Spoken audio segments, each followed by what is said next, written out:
Hey everybody, as you may know that this church practices Sabbath Sunday at the end of the year.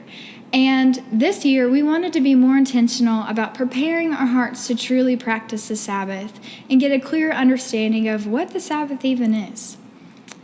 So when I first heard about the Sabbath, I was in kids' church and all I knew was it's the fourth of the 10 Commandments and it pretty much means you go to church. While that's not wrong, there's a more complete view of what the Sabbath really was, and I never really got an understanding of what that meant until I was in college. When I was in college, I had a really great community of people who were truly committed to practicing the way of Jesus together. And so every week we would have a discipleship group that practiced the Sabbath from the Practicing the Way courses that were available. And every week, week in and week out, we would come together and share a meal with one another to break bread in community. And we would listen to the teaching and then discuss with one another and then practice the Sabbath that week. And then we would come back and reflect on our experiences together. Week in and week out, what I started to realize is that Jesus was inviting me to go deeper in relationship with him, to remain in him and he remain in me. And this was transforming. What I found in the practice of Sabbath is that it's an invitation with God to be with him, to become like him, and to do as he did. Let me ask you a question. Are you tired? Chances are your answer is yes, and if not initially, I want you to think about that for a moment and get back with me. Studies after studies have shown that people used to get 10 to 11 hours of sleep, and now the average is 5 to 7. It's no secret that chronic exhaustion has become the new normal, and chances are you're experiencing the consequences of that.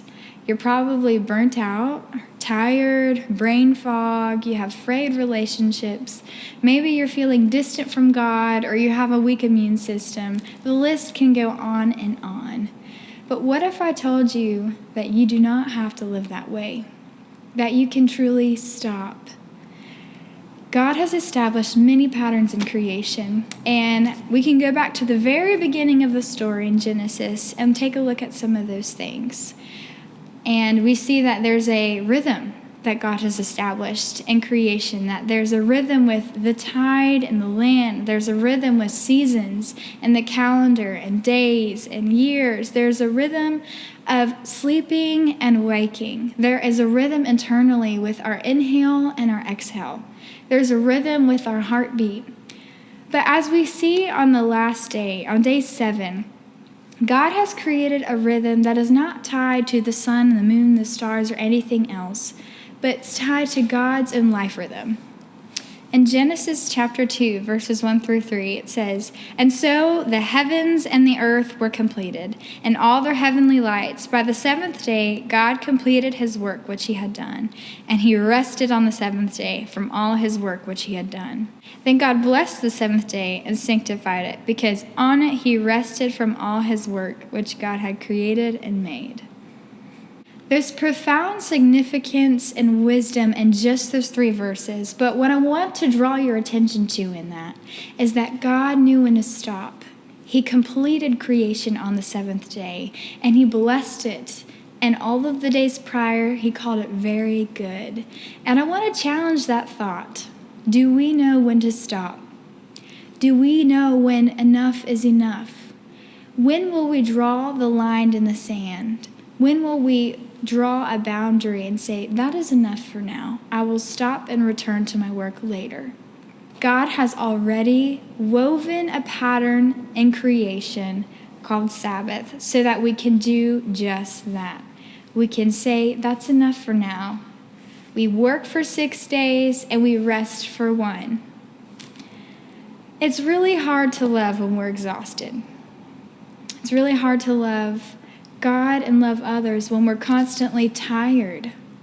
For Jesus, the telos, the main purpose of the spiritual journey is to love the Lord our God with all of our heart, soul, mind, and to love our neighbor as ourselves. And it's really hard to do that when we continue a pattern of chronic exhaustion. The Sabbath creates margin for us to become a people of love by the God of love himself in his rest. Some of you may be wondering, but I don't know if I can practice this whole Sabbath thing because it just sounds impossible with my schedule, or I don't really know how to practice that. It's intimidating, or because the Sabbath hints at dreaming and delighting, we just may think that's naive or lazy or just not for us. And that's just not true. I wonder what kinds of questions and thoughts are arising within you when you think of practicing the Sabbath. Take those things to the Lord. Give them to him. Let him show you how to practice the Sabbath. Let him show you the way. Here's one thing that you can think about as you enter into this week. What's a day that you feel that you can practice the Sabbath? And if your schedule doesn't allow, maybe an evening or a couple hours. A word of caution is maybe don't go to binge watching or scrolling because it's probably not the best at the end of the week when you're already exhausted. But I encourage you to engage in practices that bring you closer to God, bring you back to Eden. We highly recommend that you engage in all of the resources that we will provide you to get a better understanding and a clearer picture of what it truly looks like to practice the Sabbath. Jesus has a wonderful invitation in the book of Matthew, inviting us to this Sabbath kind of rest. It says this: "Are you tired, worn out, burned out on religion? Come to me. Get away with me and you will recover your life. I'll show you how to take a real rest. Walk with me and work with me. Watch how I do it. Learn the unforced rhythms of grace. I won't lay anything heavy or ill-fitting on you. Keep company with me and you'll learn to live freely and lightly." This is the exact invitation God invites us to, is to rest in him, to have rest for our souls. The Sabbath kind of rest cannot be found in anything else other than Jesus himself.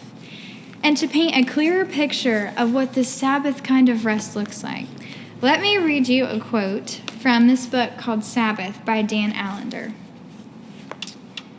"For 6 days I wrestle with the world under the toil of the curse, soiled by the oil of humanity's commerce, deeply longing for the bright wings of the coming dawn.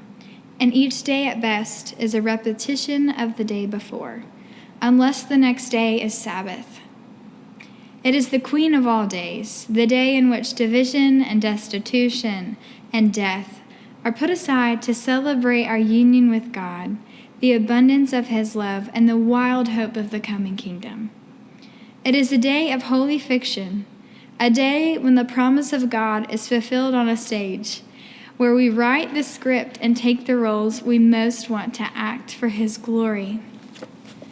The Sabbath is a day where the kingdom of God has come.